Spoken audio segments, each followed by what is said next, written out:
ഖിയാമത്ത് നാളിന്റെ ചില അടയാളങ്ങളൊക്കെ കണ്ടുകൊണ്ട് ഒരു 4-5 കൊല്ലം കൊണ്ട് ആവുന്നു ആരും വിചാരിക്കില്ല. എന്ത് അങ്ങനെ പറയാൻ കാരണം, എനിക്ക് ഒരാൾ ഒരു മെസ്സേജ് അയച്ചു. ആ മെസ്സേജിൽ പറയുന്ന ഒരു മുസ്ലിയാർ അദ്ദേഹം പറഞ്ഞു പോലും ക്ലാസ്സിൽ ഇനി അടുത്ത കാലത്ത് ഒരു 5 കൊല്ലം കൊണ്ട് ഇമാം മഹദി വരും, ഞാൻ മുഹമ്മദായി പ്രത്യക്ഷപ്പെടും, ഞാൻ അങ്ങനെയാവും ഇങ്ങനെയാവും അങ്ങനെ പറഞ്ഞിട്ട് സുബ്ഹാനല്ലാഹ് അതിന്റെ കൂടെ ഒരു കൊളുത്തു. എന്താണ്? അതൊക്കെ മടവൂർ ശൈഖ് മുഖേന എനിക്ക് അറിവ് കിട്ടിയിട്ടുണ്ട്. അതൊരു പുതിയ പരിപാടി. എന്തും വേണ്ടോ വേണ്ടാതൊക്കെ പറയട്ടെ മടവൂർ ശൈഖിന്റെ തലയിൽ. സുബ്ഹാനല്ലാഹ്, ചൂഷണം, അറിവില്ലാതെ ചൂഷണം ചെയ്യാൻ ഉദ്ദേശിക്കുന്ന ചില ആളുകളുടെ അത്തരം ചെപ്പടി വിദ്യകളിൽ ഒന്നും മുസ്ലിമീങ്ങൾ പെട്ടുപോകും. മടവൂർ ശൈഖ് വലിയ മഹാനാണ്, വലിയ കറാമത്തുള്ള ആളാണ്. പക്ഷേ നിങ്ങൾ കണ്ടില്ലേ, സാലിഹ് നബി അലൈഹി സ്വലാത്തു വസ്സലാമിനോട് ഈ ആളുകൾ മുഴുവനും വന്നിട്ട് ഇങ്ങനെ നിങ്ങൾ കാണിച്ചു തരണം എന്ന് പറയുമ്പോ സാലിഹ് നബി ഇസ്ലാമിന് സ്വന്തം വല്ല അധികാരമുണ്ടോ? ഇല്ലല്ലോ. നിസ്കരിച്ചിട്ട് അള്ളാഹിനോട് ദ്വാരക്കാണ് എനിക്കിതൊന്ന് തരണോ, എന്നിട്ട് അള്ളാഹു തആല കൊടുക്കുക. അള്ളാഹു കൊടുക്കാതെ ഒരു വലിയനും ഒരു നബിക്കും ഒരു മലക്കിനും ഒരാൾക്കും ഒന്നും ഇല്ലേ ഇല്ല. മുഴുവനും കൊടുക്കുന്നവനും അറിയുന്നവനും അള്ളാഹുവാണ്. ആ അല്ലാഹു സുബ്ഹാനഹു വ തആല അവന്റെ കൽപ്പനകൾ അനുസരിച്ച് അവൻ കൊടുത്ത നിർദ്ദേശങ്ങൾ അനുസരിച്ച് ജീവിക്കുന്ന മഹാന്മാർക്ക് അല്ലാഹു സുബ്ഹാനഹു വ തആല കറാമത്ത് കൊടുക്കും. അതേപോലെ അമ്പിയാക്കൾക്ക് മുഅ്ജിസത്ത് കൊടുക്കും. അതവന്റെ പതിവാണ്. വലൻ തജിദ ലിസുന്നത്തില്ലാഹി തബ്ദീലാ. കഴിവ് മുഴുവനും അല്ലാഹുവിനാണ്. സുഹൃത്തുക്കളെ, അപ്പൊ അല്ലാഹുവിൽ അർപ്പിച്ചുകൊണ്ട് അല്ലാഹുവിന്റെ ദീൻ അത് കൃത്യമായി പാലിച്ചുകൊണ്ട് ജീവിക്കുകയാണ് തഖ്വ. അതിലേക്കാണ് അമ്പിയാക്കൾ ക്ഷണിച്ചത്, അതിലേക്കാണ് ഔലിയാക്കൾ ക്ഷണിച്ചത്, എല്ലാ മഹാന്മാരും ക്ഷണിച്ചത് അതിലേക്കാണ്. അങ്ങനെ ജീവിക്കുന്നവർക്ക് അല്ലാഹു തആല കൊടുക്കുന്നതാണ് കറാമത്ത്. ഏതോ തമ്മാടിക്ക് കാണുന്ന അത്ഭുതം കറാമത്തല്ല,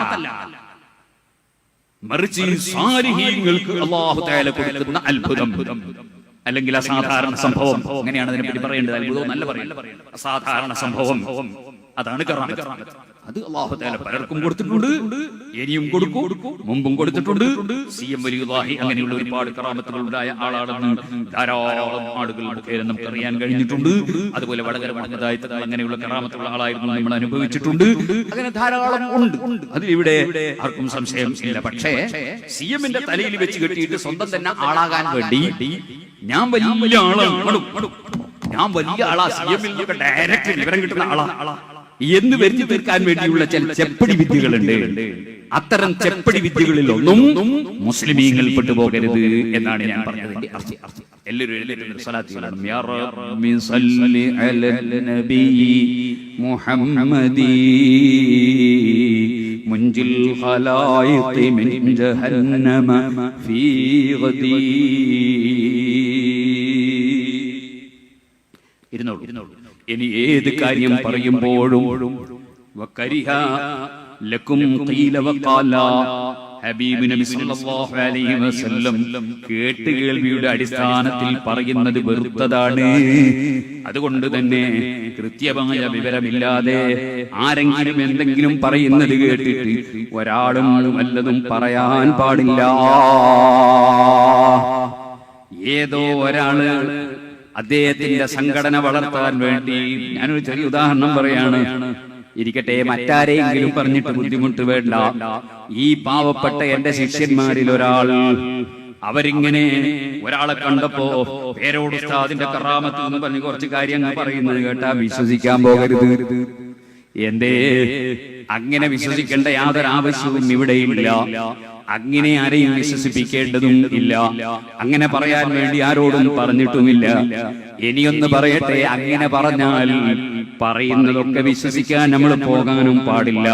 അഥവാ അങ്ങനെയൊന്നുണ്ടോ ഇല്ലേ എന്നറിയണം. ഒന്ന്. രണ്ടാമത്, കാണുന്ന അത്ഭുതങ്ങളെല്ലാം കറാമത്തല്ല. മുഅ്മിനീങ്ങളായ ആളുകൾക്ക് ചില അസാധാരണ സംഭവങ്ങൾ ഉണ്ടാകും. അതിന് പേര് കറാമത്തെന്നല്ല, മഅൂനത്ത് എന്നാണ്. അത് അല്ലാഹുവിങ്കിൽ നിന്ന് കിട്ടുന്ന ഒരു സഹായമാണ്.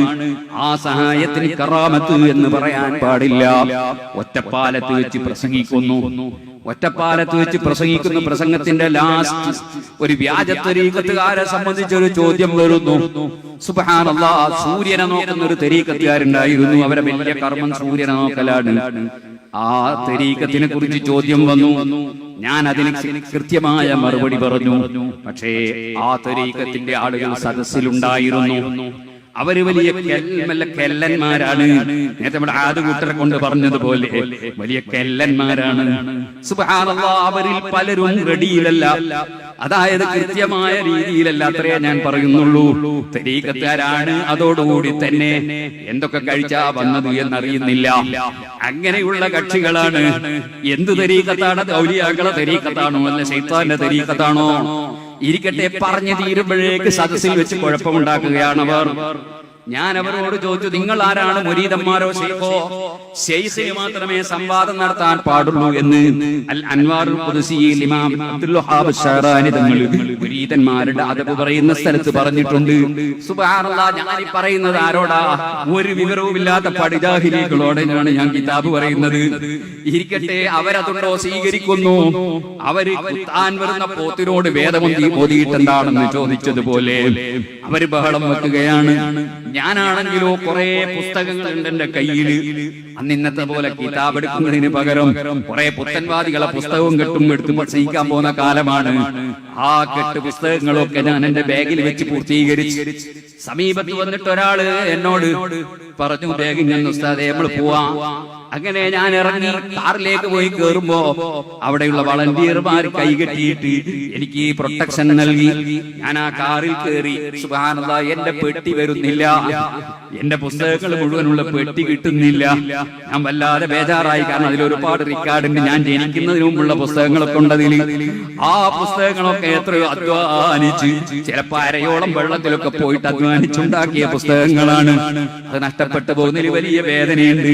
ഇത് വരാതെയായപ്പോ ഞാനിങ്ങനെ പേടിച്ചു. ഒരു മെലിഞ്ഞൊട്ടി ഒരു മനുഷ്യനെ പെട്ടിയുമായി കാറിന്റെ സമീപത്ത് വന്ന്, അതാ എന്റെ പെട്ടി എന്നിട്ട് എന്നോട്, നിങ്ങളെന്റെ പെട്ടിയും എവിടെ ഇട്ടിങ്ങ് പോകുന്നത്? ഞാൻ പറഞ്ഞു, ഇട്ട് പോകുന്നതല്ലോ, ഒരാൾ വാങ്ങിയതാണല്ലോ. സുബ്ഹാനല്ലാഹ്, അദ്ദേഹം പെട്ടി തന്നു. പെട്ടി തന്നപ്പോൾ വലിയ സന്തോഷമായി. അയാൾ എന്നോട് വെച്ച്, ഞാനും വരട്ടെ കാറിൽ? എനിക്ക് ഇദ്ദേഹത്തെ ആദ്യം പരിചയമില്ല, ഉള്ളോണ്ട് പേടിയുണ്ട്. ഞാനൊന്നും പറഞ്ഞില്ല, കേറിക്കോന്ന് പറഞ്ഞു. സുബ്ഹാനല്ലാഹ്, കയറ്റി ഒറ്റപ്പാലം ടൗണിലെത്തിയപ്പോ സംഘാടകർ പറഞ്ഞു ഭക്ഷണം കഴിച്ചു പോകാൻ. ഞാൻ പറഞ്ഞു, പെരിന്തൽമണ്ണയിൽ ഭക്ഷണം കഴിച്ചൊരു പ്രസംഗവും കഴിഞ്ഞു വരുന്നതാ, അതുകൊണ്ട് മണ്ണാർക്കാട് അതുകൊണ്ട് ഇപ്പൊ വേണ്ട. സുബ്ഹാനല്ലാഹ്, എന്നാ പോവല്ലേ എന്ന് ചോദിച്ചു. പിരിയുമ്പോൾ ഇദ്ദേഹം പറഞ്ഞു, ഭക്ഷണം വേണ്ടല്ലേ, എന്നാ ഞാൻ ഇറങ്ങാണ്. അദ്ദേഹം ഇറങ്ങിപ്പോയി. അദ്ദേഹത്തെ ആ നാട്ടുകാര് മുഴുവൻ തെരഞ്ഞു നോക്കി. ഇന്ന് വരെ അദ്ദേഹത്തെ ഞാനും കണ്ടിട്ടില്ല, നാട്ടുകാരും കണ്ടിട്ടില്ല. ആരാണെന്ന് എനിക്കും അറിയില്ല, അവർക്കും അറിയില്ല. ഇത് മഊനത്ത് എന്ന് പറയും. അല്ലാഹു തആല അവന്റെ ദീനിന്റെ പ്രവർത്തന രംഗത്ത് നൽകുന്ന ചില സഹായങ്ങൾ ഉണ്ടാകും. അതിന് കറാമത്ത് എന്ന് പേര് പറയൂല, അത് കറാമത്തല്ല. അതുകൊണ്ട് ചിലപ്പോൾ ചില പള്ളി നടത്തുന്ന കമ്മിറ്റി പ്രസിഡന്റോ സെക്രട്ടറിയോ അല്ലെങ്കിൽ ദീനിന്റെ പ്രവർത്തകനോ സംഘടനാ പ്രവർത്തകനോ ഇത്തരം ചില സംഭവങ്ങൾ ഉണ്ടാകുമ്പോ ഞാൻ വലിയ കറാമത്തുള്ള വലിയായി പോയി എന്ന ഒരു ധാരണയും കിബറും ഖൽബിൽ വന്നുകൂടാ. അതുപോലെ വേറെയും ധാരാളം സംഭവങ്ങളുണ്ട്. ഇപ്പോൾ ഞാൻ അതിലേക്ക് കടന്നാൽ നമ്മുടെ വൽഫജ്ർ സൂറത്ത് ബാക്കിയായി പോകും. സുഹൃത്തുക്കളെ, ജുനൈദുൽ ബഗ്ദാദി റളിയല്ലാഹു അൻഹുവിന്റെ ദർസിൽ ഓതി പഠിച്ചുകൊണ്ടിരിക്കുന്ന ഒരു മുതഅല്ലിം, ഒരു മുരീദ് മഹാനവറുകളിൽ നിന്ന് കുറെ പഠിച്ചുകൊണ്ടിരിക്കുമ്പോ ആ മുരീദിന് തോന്നി, ഇനി ഉസ്താദ് വേണ്ട, ഞാൻ സ്വന്തം തന്നെ ഒന്ന് ശൈഖാകാൻ പോയാലെന്താ? ജുനൈദുൽ ബഗ്ദാദി തങ്ങളുടെ സമീപത്തേക്ക് ദർസിലേക്ക് പിന്നെ ചെറുപ്പക്കാരൻ വരുന്നില്ല. മഹാനവറുകൾ അന്വേഷിച്ചു. അപ്പാരോ പറഞ്ഞു, അദ്ദേഹം ഇപ്പൊ പുലിയുടെ അല്ലെങ്കിൽ സിംഹത്തിന്റെ പുറത്ത് കയറിയിട്ട് സ്വർഗത്തിലേക്ക് പോകലാണ്, എന്നിട്ട് അവിടെ പോയി കൂടലാണ് രാത്രി. ജുനൈദുൽ ബഗ്ദാദി റളിയല്ലാഹു അൻഹു നിങ്ങൾക്ക് അറിയാമല്ലോ, മുഹയ്യിദ്ദീൻ ശൈഖ് റളിയല്ലാഹു അൻഹു അടക്കമുള്ള എല്ലാ ഔലിയാക്കളുടെയും എല്ലാവരുടെയും മാതൃകാ പുരുഷനാണ് സയ്യിദു ത്വായിഫ ജുനൈദുൽ ബഗ്ദാദി റളിയല്ലാഹു അൻഹുവിന് കിബറില്ല.